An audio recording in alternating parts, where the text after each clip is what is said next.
여민의 잡시사 12월호 8번째 페이지 구독자 소설러 슈크림님께서는 이렇게 표현하셨습니다.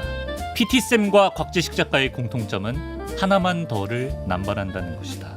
구독자들 뇌 건강을 위해 착한 거짓말을 남발하는 남자, 숭실사이버대 환경안전공학과 교수로도 활동하고 계신 곽재식 작가와 함께합니다. 어서 오세요. 안녕하십니까, 곽재식입니다. 반갑습니다. 네. 예.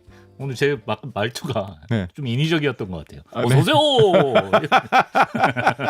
예, 약간 억텐이었던 것 같은데 반갑고요. 자, 여러분 지난달 누리호 4차 발사가 성공적으로 마무리됐습니다. 그런데 여기에 한국 의료팀이 만든 바이오 캐비넷이란 작은 의료 실험실이 실려서 함께 우주로 날아갔다는 사실을 알고 계신지 모르겠습니다. 이게 우주의학을 위한 첫 발걸음이면서 또 앞으로 지구의 의료 기술을 한 단계 끌어올릴 수 있을지 참 기대가 되는데, 근데 기사만 보면 좀 개념이 낯설고 내용도 좀 복잡한 것 같아서 누리호를 통해 어쨌든 우주에 바이오 캐비넷을 보낸다. 이 바이오 캐비넷으로 이게 무슨 연구와 실험을 하겠다는 건지 좀 소개를 해주시면 좋겠습니다. 네, 누리호에서 이번에 올려 보낸 게 제일 핵심이 되는 게 차세대 중형위성 3호라고 하는 그런 인공위성이었습니다. 네. 인공위성이 좀 큼직한 위성이거든요. 네. 예전에 누리호 올릴 때는 이거보다 훨씬 더 작은 거 위주로 올렸어요. 수백 킬로 그 정도 되는 걸 올렸는데, 이번에는 이 차세대 중형 위성 3호라는 이거 하나만 해도 무게가 한 500kg 그 넘는 정도, 그 정도 되고, 네. 그거 말고도 조그만한 위성이 한 12개를 더 같이 올렸습니다. 네. 예, 그래서 도합을 다 합치면 거의 톤에 가까운 그 정도의 무게에 되는 거를 이번에 우주로 올렸기 때문에 예. 누리호가 처음에 만들어 가지고 사용을 할 때는 한 1.5톤 정도까지 우주의 좀 낮은 쪽의 궤도로 올릴 수 있는 정도의 성능을 가지고 있다라고 이야기를 했었고, 네. 요즘은 해보니까 그것보다 좀 더 좋은 것 같다라고 해서 한 2톤 그 이상도 보낼 수 있는 거 아니냐라는 이야기도 좀 나오면서 설명이 되고 있는데, 네. 이번에 거의 톤에 가까운 1톤 정도, 1000kg 정도 그 이상 요 정도 왔다 갔다 하는 정도의 무게를 우주로 보냈기 때문에 이번에 좀 누리호의 진정한 위력을 4차 발사 때 좀 제대로 보여주었다라고 할 수 있는 그런 성과였습니다. 네. 그러면 그 핵심이 되는 차세대 중형위성 3호는 도대체 우주에 가서 뭘 하느냐? 네.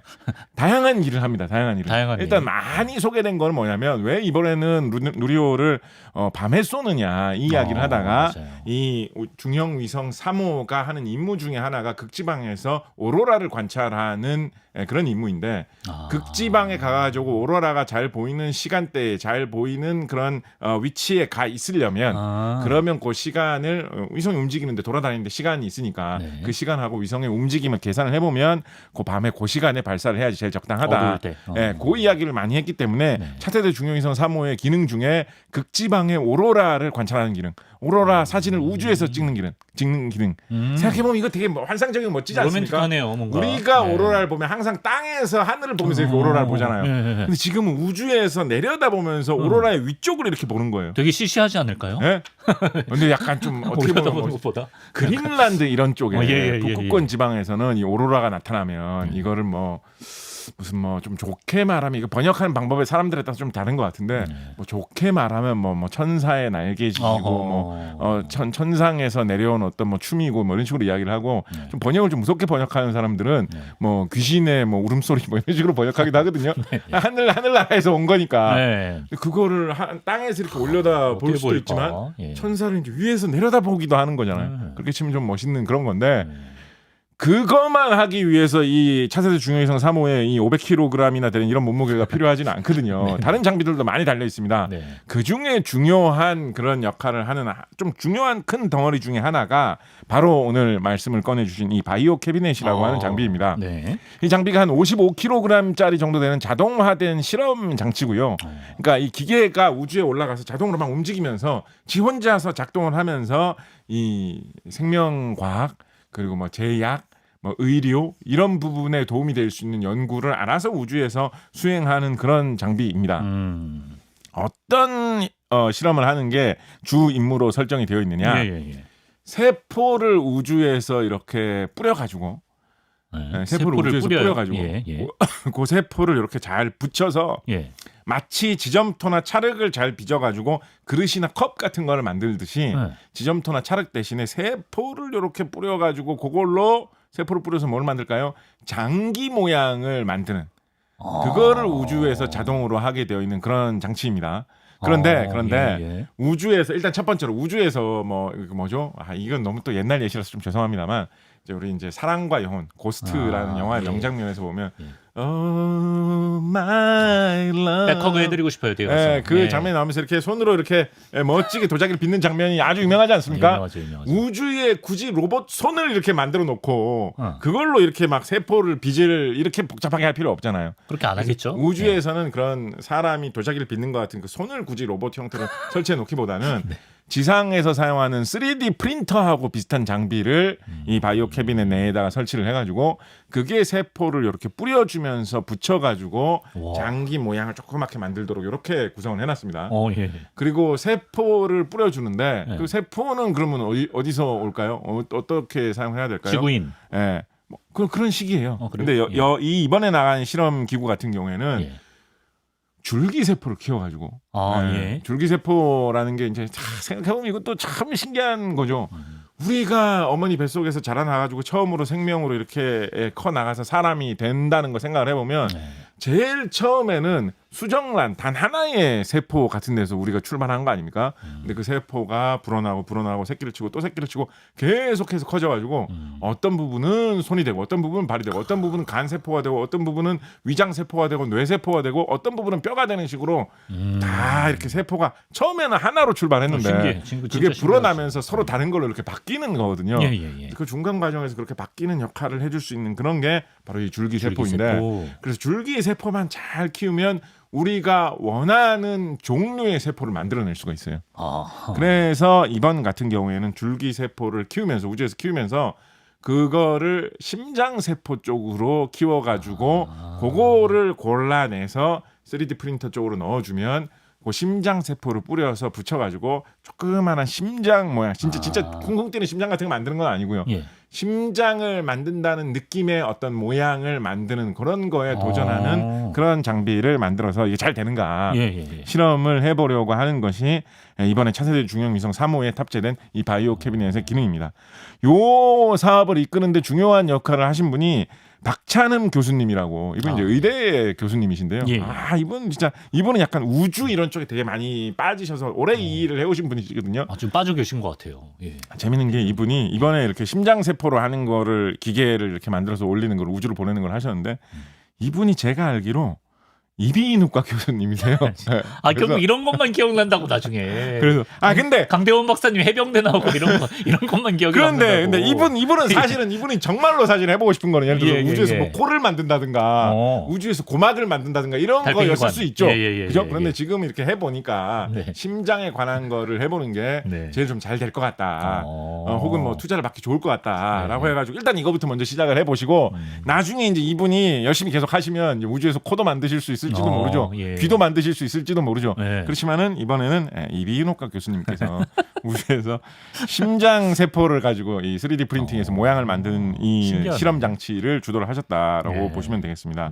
추가 하나만 좀 더 말씀을 드리면 하나만 더 말씀을 드리면 이거 말고도 이런 생명과학 의료 분야에 임무를 품고 우주로 이번에 같이 올라간 위성들이 있어요. 아까 12개의 위성들이 같이 맞습니다. 올라갔다고 말씀드렸잖아요. 그중에 뭐 여러 위성들이 각자의 기능과 목표를 가지고 올라갔거든요. 예를 들어서 뭐 카이스트에서 개발한 K 히어로 이런 위성 같은 경우에는 이온 엔진을 실험하는 임무를 품고 올라갔습니다. 이온 엔진 뭔가 SF에나 나올 법한 이온 엔진. 되게 멋있는 그런 이름의 우주 로켓 엔진일 것 같지 않습니까? 근데 사실은 이온 엔진이 되게 많이 사용되고 있어요. 그래요? 우리 저기 크립톤 편 할 때 이거 한번 말씀드렸어요. 크립톤 1m. 그거 한번 보시면 되고 크립톤 편 맞을 거예요. 그거 한번 보시면 되고 그래서 그런 거는 지금 어느 정도 잘 추진이 되고 성공을 하고 있거든요. 뭐 인공위성이 잘 돌아다니고 있다 확인도 돼가지고 이제 이온 엔진 가동시켜 볼까 말까 진짜로 잘 될까 말까 하고 있거든요. 스페이스 린텍이라는 회사에서 이번에 비천이라는 그런 위성을 만들어서 올렸습니다. 비천. 이분도 사실 이 스페이스 린텍 이 관계자분들도 제가 보기에는 분명히 이 사업 주도하신 분들 중에 최소 38세 이상의 아저씨가 좀 포함되어 있을 거라고 저는 생각을 하는데요. 우리나라 기업인 거죠? 왜냐하면 이 비천이라는 이 위성의 이름을 좀 아재 개그로 좀 사용을 해서 이름을 붙였어요. 어떻게요? 이 스페이스 린텍이라는 이 회사에서 인공위성의 이름을 B로 시작하는 이름을 쭉 붙이고 있어요. 그 약자를 따가지고 알파벳 BEE로 붙였거든요. 일단 거기서부터가 약간의 아재기가 가미돼 있습니다. 이게 BEE가 네. 무슨 뭐 익스페리먼트 어쩌고 해서 영어 단어를 조합해 놓은 건데 네. 그 약자를 따면 BEE라고 하면 벌이죠, 꿀벌이라는 벌. 뜻도 그렇죠, 있잖아요. 그죠? 그렇죠. 예, 예. 그래서 조금 인공지능이 조그만해요. 시험 장치가 조그만해요. 예. 그래서 우주를 날아다니는 꿀벌이 열심히 우리 대신에 실험을 해준다라는 어허. 느낌으로 BEE라는 걸 붙인 건데 B 시리즈들이 이 네. 회사에서 개발한 것들이 있는데 네. 이번에 올리는 거는 BE 한 다음에 숫자 1000을 또 이름으로 갖다 붙였어요. 아, 숫자 1000이요. 네, 그래서 뭐 영어권 사람들은 이걸 보고 B1000 이런 식으로 불렀을 텐데 우리말로는 B1000이라고 하죠. 하늘을 난다라는 뜻의 한자어가 되잖아요. 중의적이네. 그래서 다분히 이제 아재 개그를 38세 이제 많이, 이상이다. 많이 활용한 그런 이름을 붙였는데요. 예. 이 스페이스 린텍에서 개발한 이 B1000이라는 기구는 우주에 올라가 가지고 항암제 같은 걸로 사용될 수 있는 단백질을 관찰하기 좋은, 그러니까 확대해서 살펴보기 좋은 상태로 가공하는 그런 자동 실험을 할 수 있도록 장치를 만들어 가지고 인공위성 형태로 만들어서 우주에 보냈습니다. 예. 네. 아, 그렇습니다. 그렇군요. 네, 그래서 저는, 두 가지 정도의 좀 서로 다른 실험이죠, 그죠? 서로 다른 이런 의료 혹은 뭐 생명과학 분야의 실험을 하는 이 자동 장치를 우주로 보냈다, 이렇게 보시면 되겠습니다. 이런 걸 우주의학이라고 진짜 하나 보네요. 네네네. 예. 네.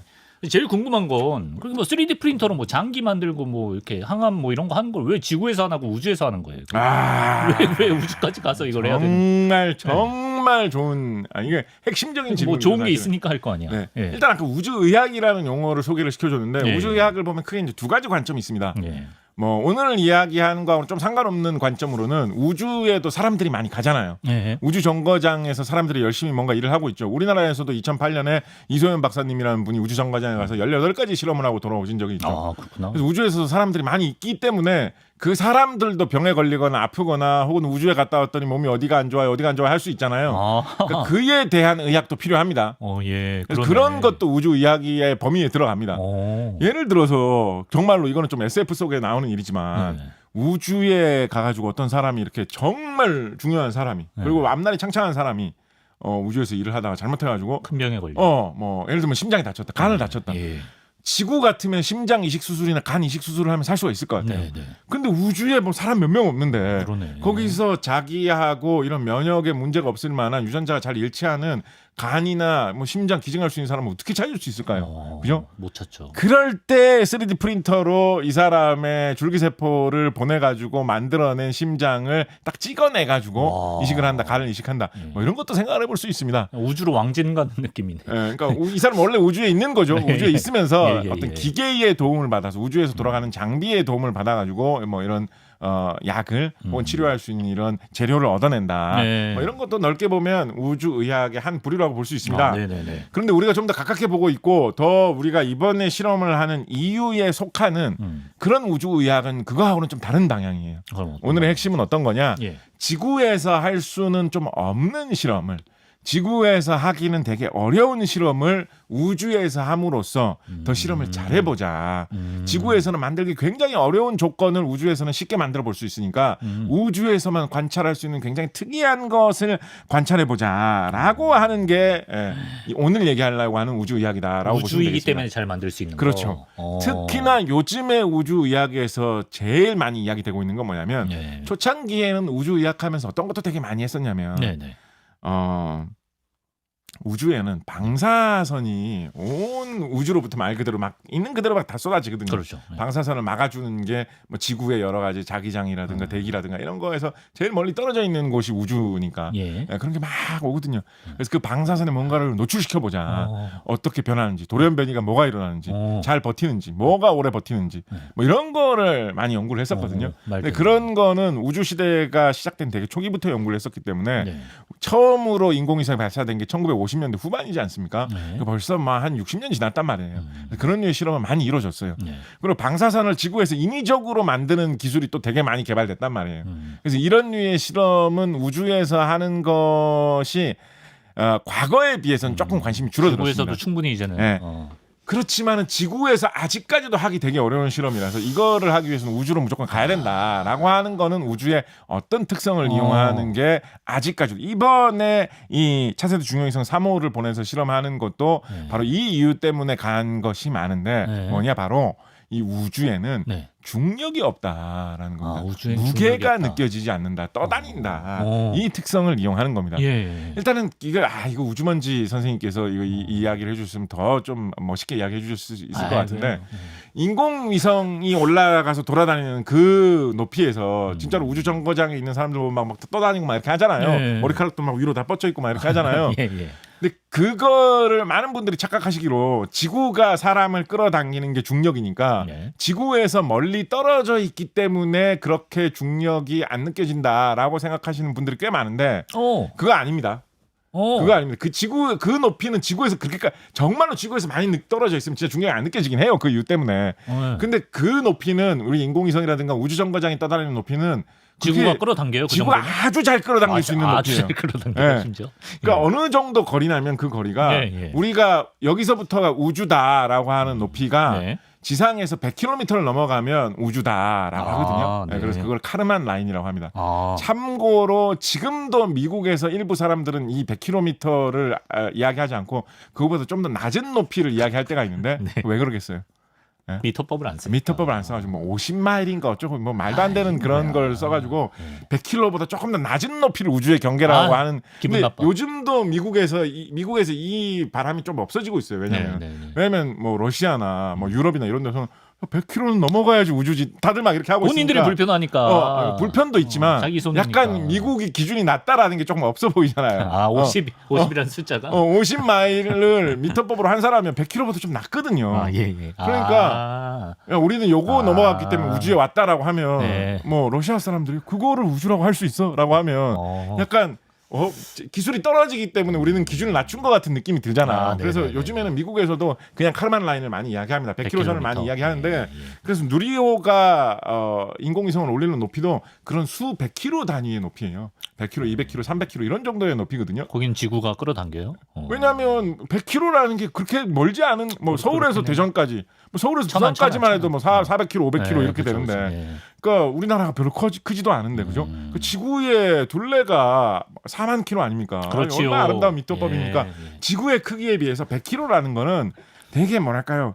귤 껍질만한 그 정도의 높이밖에 안 되는 거예요. 그러네요. 그래서 거기는 지구가 잘 당깁니다. 그러네. 지구에서 멀어서 중력이 안 느껴지는 게 아니라 돌고 있기 때문에 안 느껴지는 거예요. 돌고 있기 때문에. 어떻게 말하자면 각도를 맞춰가지고 인공위성이 계속 떨어지고 있기 때문에 그 저기 뭐죠? 엘리베이터 타고 높은 층에서 이렇게 내려오면 몸이 약간 이러면서 약간 들리는 느낌 같은 거 좀 들잖아요. 그렇죠? 근데 인공위성은 이 돌면서 말하자면 비스듬하게 지구로 떨어지고 있는 듯하게 움직이는 거거든요. 그 순간순간마다 지구로 이렇게 수직으로 떨어지는 건 아니지만 돈다라는 게 이게 이제 수학 시간에 하는 말로 쓰면 접선의 방향으로 움직이는 거잖아요. 원의 접선의 방향. 이런 말 하면 너무 거시기 하죠. 아니. 너무 잘난 척하는 거 같죠. 수요일 느낌 나고 좋아요. 하여튼 이렇게 돈다라는 게 생각을 해보면 비스듬하게 떨어지는 거잖아요. 그죠? 그래서 인공위성이 이렇게 떨어지는 그거를 하는 게 이 엘리베이터를 타고 아주 빠르게 밑으로 내려오는 거하고 비슷한 거예요. 그 인공위성에 들어있는 사람 입장에서는. 그렇기 때문에 이렇게 들리는 느낌이 훅 납니다. 바로 그렇기 때문에 우주에서는 중력이 그러니까 인공위성에서 우주 정거장에서 중력이 안 느껴지고 둥둥 떠다니는 느낌이 나는 거예요. 그게 그렇게 움직이고 있기 때문에 돌고 있기 느낌 때문에 나면 다시 올라가는 느낌도 나야 되는 거 아니에요? 왜? 그럼 그때는 왜냐면 진짜 좋은 질문인데 맞아요. 올라갈 때는 올라가는 느낌이 나야 되는데 보세요. 아래 위라는 게 어떻게 해서 정해지는 거예요? 지구 방향이 항상 아래예요.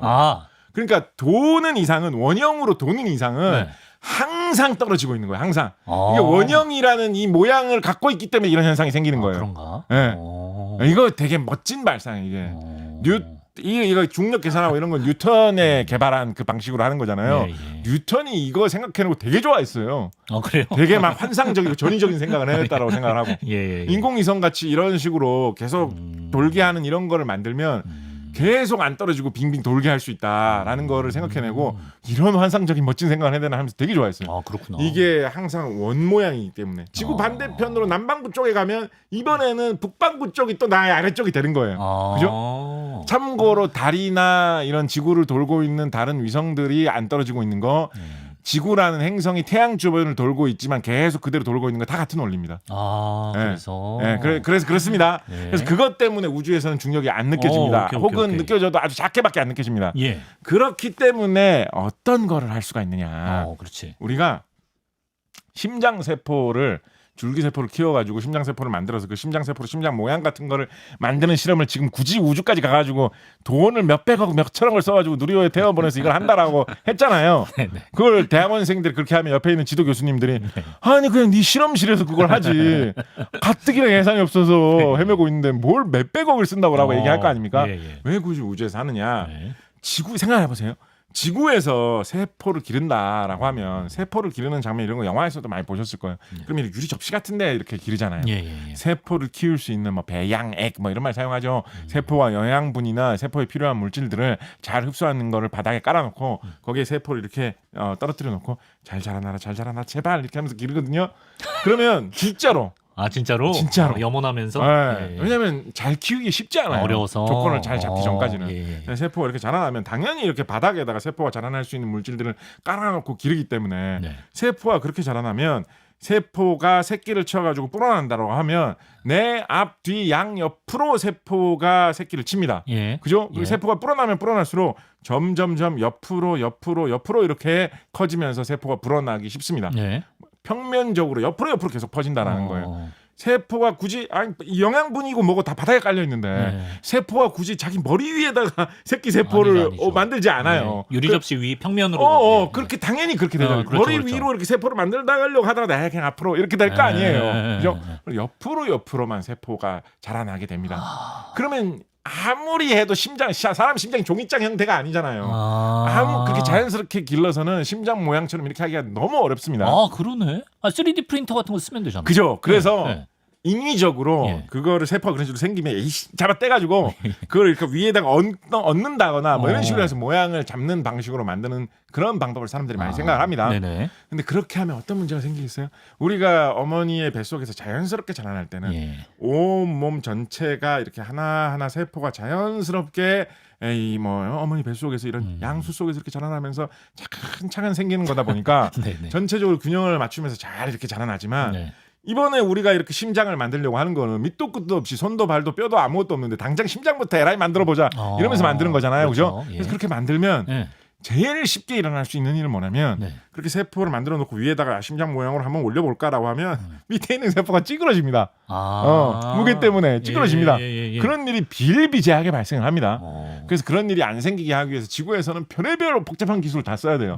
예를 들면 뭐 틀을 잡아줄 수 있는 뼈대 역할을 해줄 수 있는 걸 먼저 미세하게 만들어 놓은 다음에 거기에다가 세포를 끼워 넣어서 이렇게 잘 채워 놓은 다음에 뼈대 역할을 하는 것만 뭐 살짝 뭐 뺀다든가 하여튼 뭐 그러면 되게 복잡한 방법을 써야 됩니다. 쉽지 않죠, 그죠? 그리고 그렇게 어떻게든지 억지로 한다고 하더라도 예를 들어서 어느 정도 방법을 한번 만들어냈다고 칩시다. 진짜 이렇게 심장 모양으로 이렇게 만들고 있다고 쳐봐요. 심장이 한 반쯤 이렇게 만들어졌어요. 심장이 다 만들어지면 뭐 심방, 심실 이렇게 하고 심장 내부의 공간하고 심장 껍데기가 이렇게 싹 만들어지겠죠. 다 만들어지면 심장이 말하자면 속을 다 이 비유가 좀 이상한데 속을 다 파낸 뭐 공 모양이라든가 속을 다 파낸 귤 모양처럼 귤 껍질만 있는 모양처럼 그렇게 딱 동그랗게 만들어지면 전체적으로 당기는 힘, 붙어 있는 힘이 딱 균형을 이루면서 심장이 딱 이렇게 모양을 이룰 수가 있겠죠. 근데 그렇게 다 완성되기 전에 중간 과정에서 심장이 한 반쯤만 만들어져 있다. 그럼 이거 얄팍하게 지점토 같은 걸로 그릇 만들어 보신 분들은 이거 많이 겪으실 거예요. 그럼 중간에 무너져 내리는 경우가 되게 많이 있습니다. 심장 반쯤 만들다 보면 무게가 많이 쌓여 있잖아요. 잘못하면 바깥쪽으로 무너져 내리면서 중간이 쫙 찢어지면서 확 이렇게 부서진다든가 이런 일이 생기기 되게 쉽상입니다. 그래서 이런 모양을 지구에는 항상 무게가 있기 때문에 안 찌부러지고 그 모양대로 특히나 복잡한 모양일수록 뭐 이렇게 복잡하게 막 가지가 여러 개 달려 있고 그 위에 뭐가 올라타 있고 이런 모양 만든다고 생각해 보세요. 가지가 아직 연약한데 그 위에 뭘 얻는다 이런 거 얼마나 만들기 어렵겠어요. 그러네. 지구에서 복잡한 모양일수록 네. 복잡한 모양이 아니라 사실 좀 단순한 모양이라도 이렇게 입체적인 모양을 높이가 있는 많이 쌓여 있는 모양을 만들기가 어렵거든요. 그런데 우주에 올라가면 무게가 없잖아요. 예. 그래서 그냥 허공에다가 쏘아주면 돼요. 허공에다가. 허공에다가 세포를 이렇게 쫙 뿌려준 다음에 딱 붙어있게 하면 그 모양 그대로 굳으면서 아무리 복잡한 모양이라도 허공에 아주 복잡한 모양을 만들어서 이렇게 잘 정교하게 이렇게 해놓아도 그 모양 그대로 그냥 둥둥 떠 있습니다. 우주에서 도자기 빚으면 난리 나겠네요. 엄청 그렇죠. 쉽겠네요. 예. 그래서 지구상에서 만들 수 없는 그런 모양을 만들기에 적합하다. 굉장히 좋다라는 게 그래서. 우주에서 이런 류의 실험을 하는 거의 첫 번째 이유이고 예. 이번에 차세대 중형위성 3호가 박찬은 교수님이 하시는 그 이비인후과 교수님이 하시는 그 심장 실험하시는 것도 예, 바로 예. 이런 이유에서 우주에서 실험을 하시는 거죠. 그럼 이제 원격으로 조종만 하면 되니까. 그렇죠. 예. 뭐 사실 뭐 말처럼 쉽지는 않습니다만 그렇게 하는 거죠. 이런 원리입니다. 네네. 우주야. 네. 근데 이제 뭐 제약회사 같은 경우에도 세계 많은 제약회사들이 우주에서 신약 실험을 한다고 들었는데요. 네. 예, 약물 연구에 있어서도 이제 우주가 큰 도움이 될 수가 있나 보죠. 그렇습니다. 이것도 여러 방면으로 이제 도움이 될 수 있는 면이 있는데요. 네. 그 중에서도 좀 역시 마찬가지 원리에서 제일 쉽게 설명할 수 있는 거 하나만 좀 말씀을 드리면, 네. 우주에서는 지상에서 잘 안 일어나는 반응이 역시 마찬가지로 무게가 없어가지고 잘 일어날 수 있는 반응 같은 것들이 꽤나 생각해 보면 많이 있어요. 예를 들어서 제일 우리가 쉽게 생각해 볼 수 있는 거. 네. 이건 좀 너무 과학 시간에만 억지로 드는 비유인지 모르겠는데 서로 잘 친하지 않고 겉도는 두 사람의 사이를 물과 기름처럼 섞이지 않는다 이런 말씀. 너무 과학 선생님들이 설명해 주신 좀 인위적인 비유법 같아요. 과학 시간이니까. 지금 생각해 보니까 예. 그런 말 쓰잖아요. 네네. 적어도 과학 시간 과학 선생님들은 얘기해 주셨잖아요. 네. 초등학교 때 물과 기름을 이렇게 해보면 잘 안 섞인다는 걸 실험해 본 다음에 이런 비유법도 있단다라는 사이좋게 식으로 지내라. 그런 식으로 설명해 주셨잖아요. 예. 물과 기름이 왜 잘 안 섞일까요? 뭐 여러 가지 이유가 그것도 생각해 볼 수 있습니다. 근데 그 중에 큰 이유 중에 하나는 물보다 기름이 가벼워서 둥둥 뜬다라는 이유도 큰 이유 중에 하나입니다. 네. 그 이유 때문만은 아니에요, 사실은. 뭐 물보다 좀 가벼운 물질 중에서도 물하고 섞이는 것도 꽤나 있어요. 어렸을 때 진짜 막 이것저것 다 넣어보잖아요. 막 식초도 넣어보고 막. 알코올 종류 중에서도 물보다 가벼운 것들이 있어요. 근데 뭐 물하고 알코올하고 섞으면 잘 섞이잖아요. 그래서 그 이유만은 아닌데, 하여튼 물과 기름이 잘 안 섞이고 방해하는 이유 중에 하나가 기름이 물보다 가볍기 때문에 무게 차이가 나기 때문에 섞으면 기름 위에 뜨거든요. 우주에선 그러면 무게 차이가 없잖아요. 그래서 물하고 기름을 넣고 휘저어주면 안 섞입니다. 우주에서도 그 이유 때문만에 안 섞이는 건 아니지만 그렇지만 막 섞으면 섞이는 거하고 비슷한 모양이 만들어집니다. 뭐 동동 뜨기만 하지 않아요. 지들끼리 막 섞이는 듯이 하다가도 안 섞이는 그런 모양이 되거든요. 진짜 물과 기름 같은. 그렇게 되거든요. 예. 그래서 많이 잘게 이렇게 섞어주면 그거를 사실은 분산 상태가 돼가지고 그런 상태를 요리 같은 거 하기 위해서 인위적으로 만들기도 해요. 사실 뭐 휘핑크림 같은 뭐 이런 거 만들 때 머랭 뭐 그런 거 할 때 머랭하고는 조금 다르든가 물과 기름이 그렇게 사실은 완벽하게 섞인 건 아니지만 최대한 잘게 부서진 상태로 대충 엉겨 있는 그런 상태를 지구상에서 이렇게 요리 같은 거 할 때 억지로 만들기도 하는데 우주에서는 아주 쉽게 그 상태로 만들 수가 있습니다. 왜냐하면 무게 때문에 분리되는 현상은 안 일어나니까. 그러니까 물과 기름 같이 이렇게 지구상에서는 잘 안 섞이는 물질인데 요거 두 개를 잘 섞어만 주면 화학 반응이 일어나서 좋은 약이 딱 탄생할 것 같은데 이거 지구에서 너무 안 섞이네 싶은 거. 아니 근데 지구의 그 첨단 기술로 그걸 못 섞는다고요? 온갖 장비를 동원해도? 어렵겠죠. 어려워요? 점점 더 어렵게. 근데 뭐 된다는 확신만 있으면 사실은 뭐 억지로 어떻게 하는 방법 만들어 볼 수는 있어요. 예를 들면 뭐 정 안 되면 아까 우리가 엘리베이터 이야기했잖아요. 엄청나게 큰 엘리베이터를 하나 만들어 놓고 엘리베이터를 또 위에서 떨어뜨리면서 떨어뜨리는데 한 3초 동안 떨어진다라고 하면 3초 동안 빨리 섞어 뭐 이런 식으로 해볼 수 있을 거 아니에요. 그죠?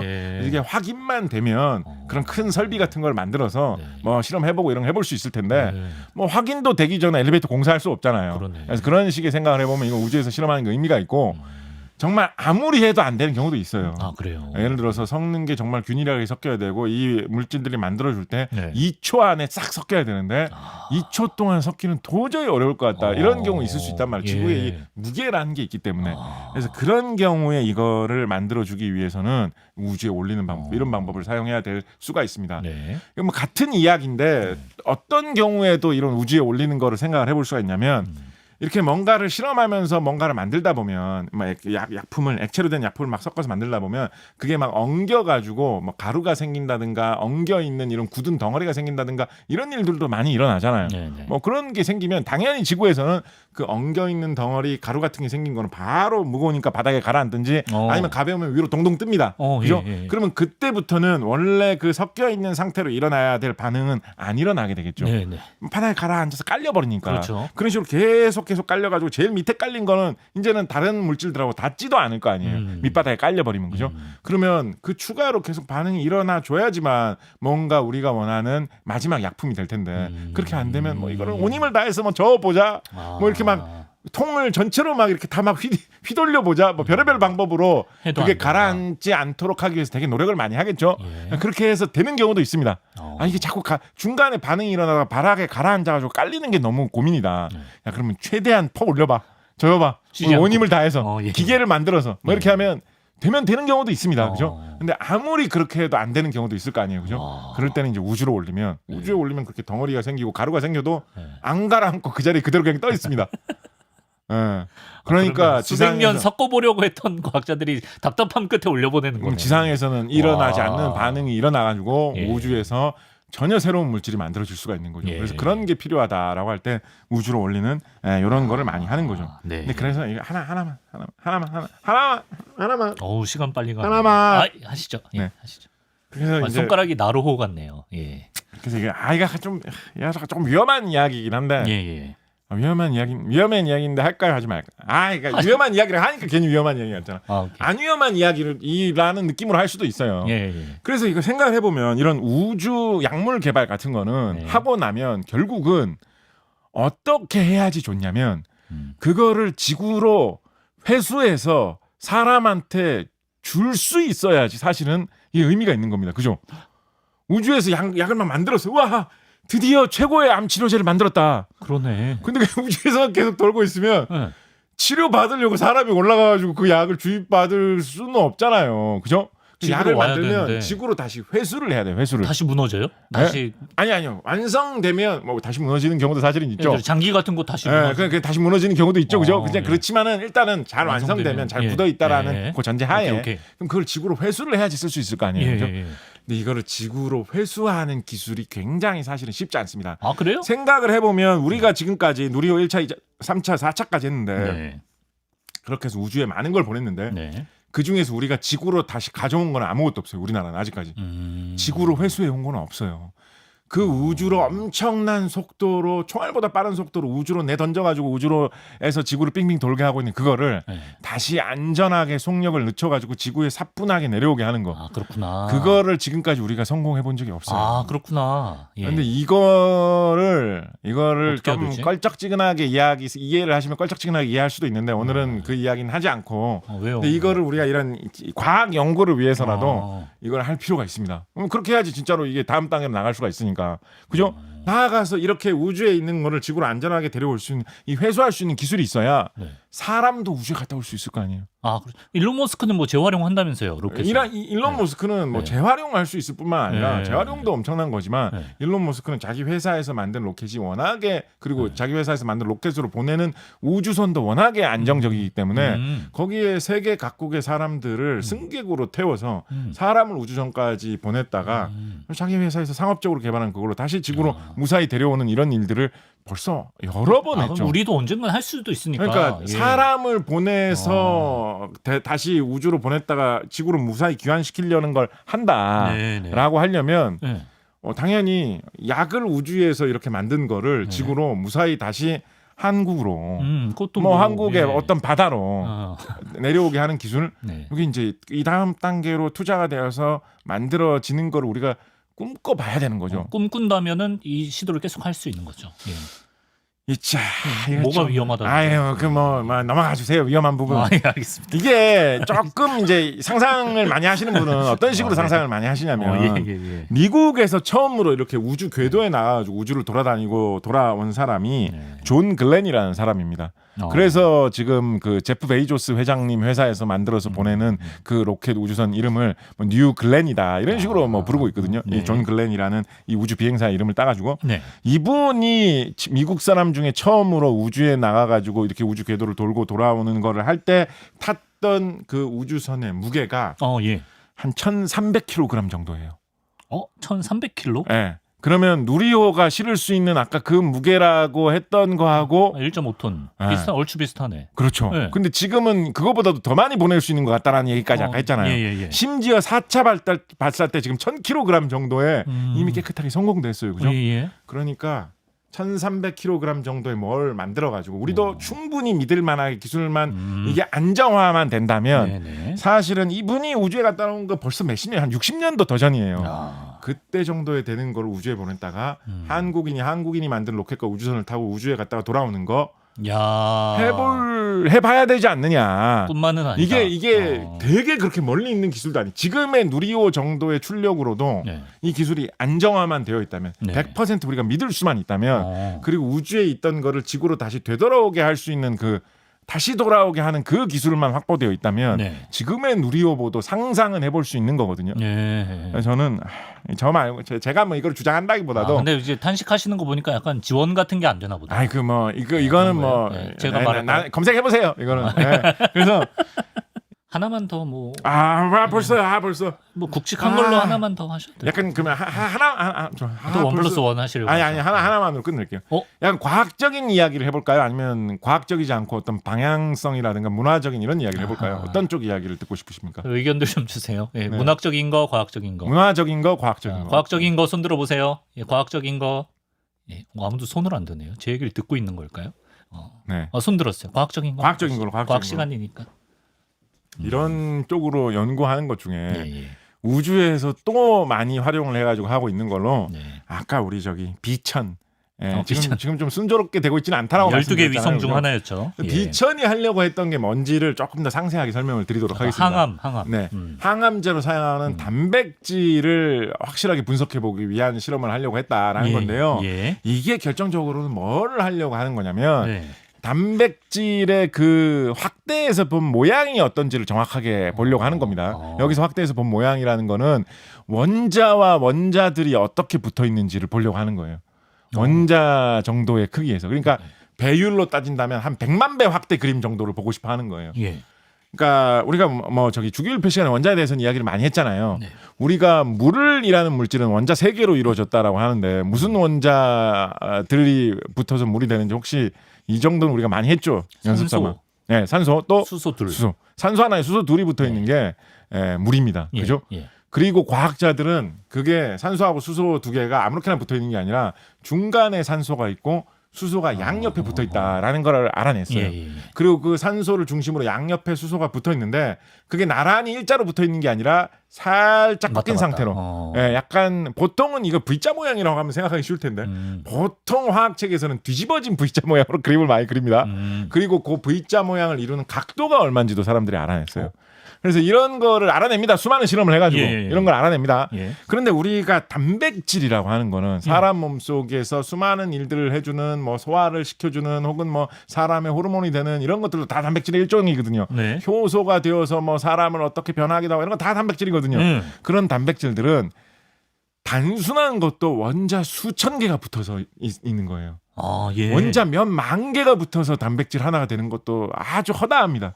그런 게 그냥 기본이에요. 그런 게. 그렇다 보니까 어떤 단백질이 어떤 모양으로 되어 있는지 물이 산소 하나를 중심으로 수소 2개가 붙어서 되어 있는 모양이다라는 정도로 세밀하게 뭐 소화효소가 어떤 모양으로 어떤 원자들이 붙어 있는지 알아볼까라고 하면 원자 수천 개가 수만 개가 어느 정도의 거리로 어떤 원자들이 어떤 각도를 이루면서 붙어 있는지를 알아내야 돼요. 이러면 이걸 알아내는 게 딱 들어도 쉽지 않을 것 같죠. 근데 여러분 인터넷에 가가지고 이 단백질 데이터베이스라고 해서 검색을 해보면 지구상의 과학자들이 지금까지 뭐 한 6, 70년 동안 네. 세상에 있는 단백질 수천 개를 온 힘을 다해서 그런 식으로 네. 몇백 개, 몇천 개, 몇만 개의 원자 위치를 다 샅샅이 조사를 해가지고 지금 올려놓은 것들이 인터넷에 다 무료로 공개돼 있습니다. 무료로. 네, 저는 이런 거 보면 너무나 정말 과하게 집단지성이자 그게 힘이 진짜 위대하다고 느낄 때가 있는데 예. 쉽지 않거든요. 그걸 알아내는 게. 예. 그래서 어떤 방법을 제일 많이 쓰냐면 어. 단백질을 그런 식으로 그렇게 우리가 분석의 대상이 될 만한 그런 단백질을 네. 실험할 수 있는 상태로 이렇게 만들어 놓으면 예.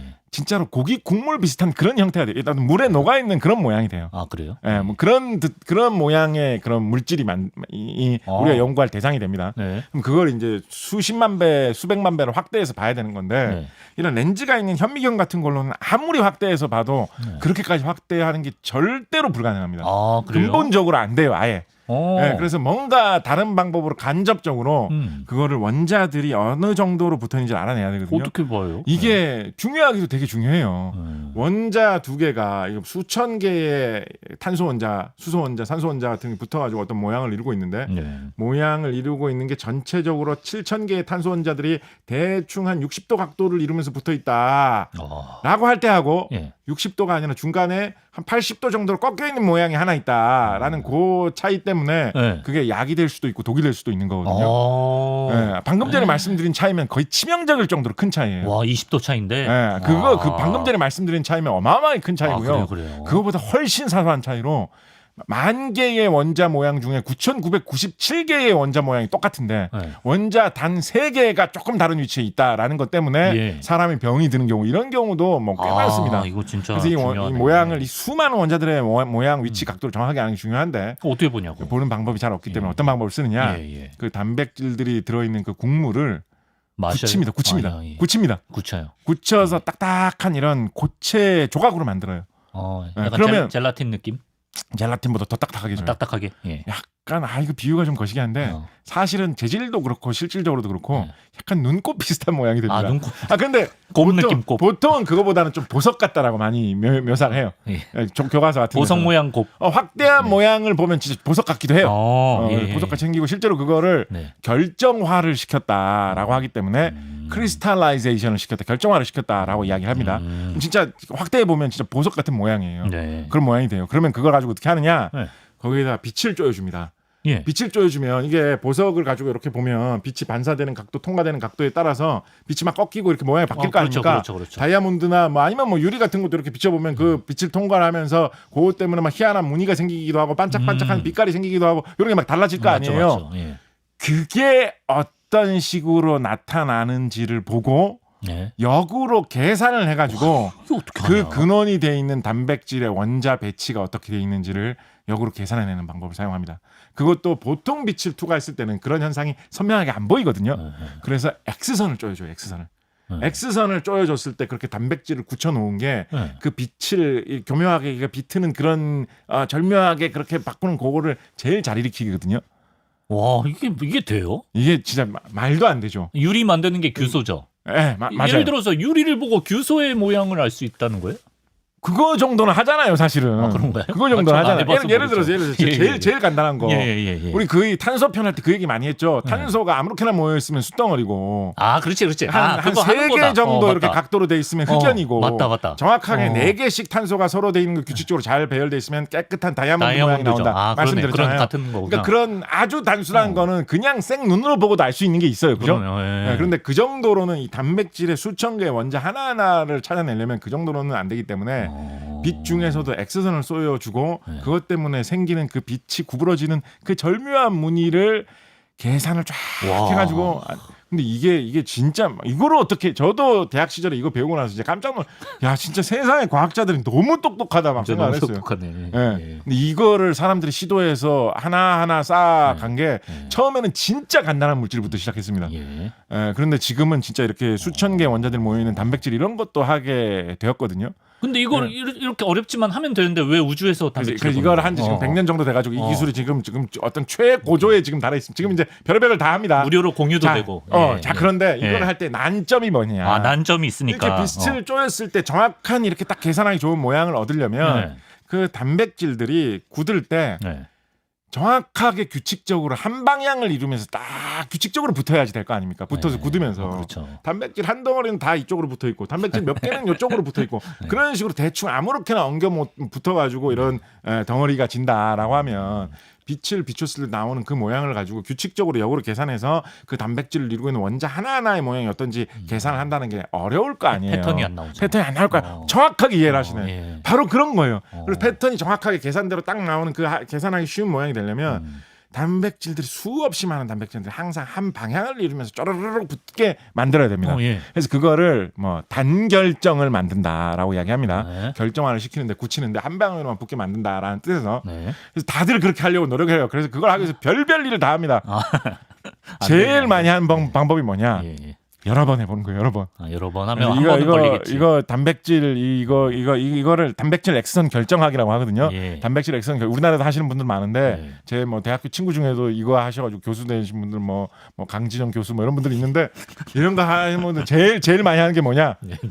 여러 번 해보면 될 때까지 여러 번 해보는 거예요. 야. 이거 운으로 결정될 때도 많아요. 그러니까 많다고 하면 좀 그런가? 하여튼 운으로 결정될 때 오늘 하면 잘 되는데 내일 하면 이렇게 똑바로 잘 안 붙고 중간에 가다가 이렇게 하면 꺾었지.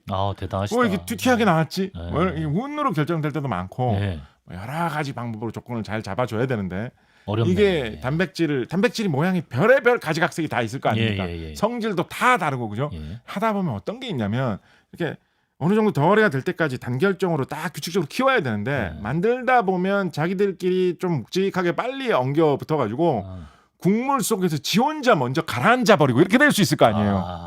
그죠? 네. 그리고 온도라는 게 정해져 있으면 네. 어떤 현상이 생길까요? 예를 들어서 변형이 와요. 우리가 일반적으로 그냥 보통 실험실에서는 네. 애지간한 실험실에서는 윗공기가 보통 좀 시원하고 아. 아랫공기가 약간 따뜻하죠. 예. 테이블이 오늘따라 너무 차갑다라고 하면 테이블 쪽이 조금 차갑고 윗공기가 좀 따뜻할 수도 있죠. 예. 그러면 어떤 일이 생깁니까? 대류 현상이 일어납니다. 네. 실험관에 담아놓은 그 국물이 위에 있는 따뜻한 거는 밑으로 내려오려고 그대로 떠 있으려고 하고 아래에 있는 차가운 거는 밑에 고여 있으려고 하고 네. 아래에 있는 차가운 게 따뜻해지면 위로 자꾸 올라가려고 하고 위에 있는데 게 차가워지면 아래로 내려오려고 하고 예. 대류 현상에 따라서 네. 마치 뭐 무슨 기상도에서 뭐 바람 불고 기압골이 움직이고 이런 것처럼 그런 거 좀 다르구나. 하여튼 그런 것처럼 온도에 따라서 얘네가 지금 바람 불듯이 부동자세로 있어도 시원찮은데 국물이 서서히 움직이는 이런 현상이 온도 차이 때문에 무게 차이가 발생해가지고 일어날 수밖에 없거든요. 무게 차이. 그런데 이거를 우주에 보내놓으면 무게 차이라는 거에 의미가 없어지잖아요. 없으니까. 그러니까 이런 현상이 훨씬 덜 생겨요. 그리고 중간에 뭐 엉겨져서 무거워져가지고 밑으로 깔리려고 한다 이런 현상도 안 생겨요. 예. 그래서 이렇게 단백질을 굳혀서 네. 결정으로 만드는 이 보석 같은 형태로 이거 굳히는 작업을 할 때 우주에서 무게 차이가 안 나는 곳에서 하면 훨씬 더 깨끗하게 정확하게 딱 굳는 이런 경향이 있습니다. 그래서 이거를 우주에서 실험을 이거 뭐 이번에 이 비처 말고도 딴 데서도 옛날부터 이걸 많이 했어요. 한 번 올라갈 때 다 이거 같이 실어 보내려는 거 되게 많겠네요.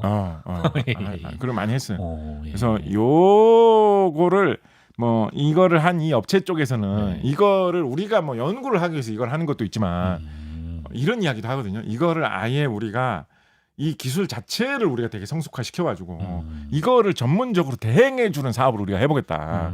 지구에서 이 단백질 분석이 잘 안 되는 그런 실험실이 있으면 네. 우리한테 개당 100억에 맡기시라고. 그럼 그걸 우리가 우주에 보내가지고 그렇지. 딱 그거를 촬영을 해가지고 예. 지구로 쏴주겠다. 네. 뭐 이런 쪽으로 개발을 해보시겠다라는 이야기도 발표한 적이 있거든요. 네. 네, 앞으로 이런 류의 연구 개발 뭐 발전도 좀 꾸준히 지켜볼 필요가 있을 신기하다, 것 같습니다. 진짜. 와, 우주로 가야 이렇게 도움이 되는 면인 줄은 저는 모르고 살았네요. 예. 좋습니다. 우주에서 진행 중인 차세대 의학 연구, 우주의학에 대한 이야기를 또 재미나게 풀어주셨습니다. 곽재식 작가와 함께했습니다. 말씀 고맙습니다. 감사합니다.